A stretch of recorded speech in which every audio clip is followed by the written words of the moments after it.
Hello everyone, it's Doris Colgate again with Steve Colgate, continuing our series, hashtag DocksideChatswithSteve. He's been talking about a race that he did when he was 28 years old, where they lost their rudder 1,000 miles from the finish in an 1,800-mile race. So Steve, continue with what happened now after you figured out that the rudder was gone and you had set some sails, and then what happened? Well, the owner divided the crew up, and of course we were in two watches anyway, and he set the program for our watch. He said, "Steve, you have to figure out how to sail this boat with just the sails."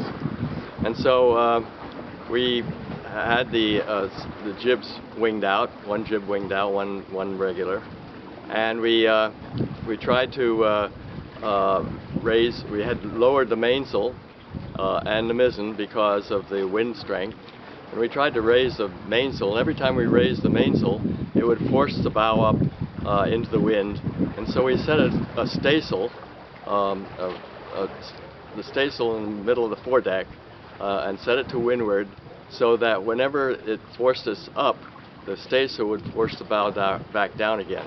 We got the boat balanced so we could do full main, two jibs, and the mizzen, and we were able to sail within 5 degrees of our course with just the mizzen. So just trimming the mizzen up and easing it out. We could sail better than most helmsmen could steer. So it really worked quite well. The other watch was working on a mechanical way of doing this, and they got a spinnaker pole. They put a spinnaker pole bell on the end of a boomkin at the stern of the boat. They riveted floorboards to the spinnaker pole. They put lines from either side of the spinnaker pole and forward to the port winch and the starboard winch, a general winch, and they were able to put the sweep over and actually steer the boat by sweeping the boat back and forth. They swept it. It worked so well that they could actually set a spinnaker. So they set a spinnaker, but even with the spinnaker set, we were going really slowly. There was so much drag on the boat.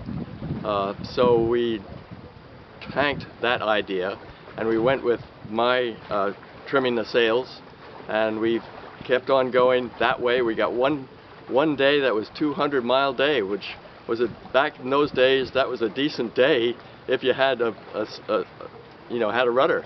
So it really worked quite well. We'll talk about what the finish was like next time.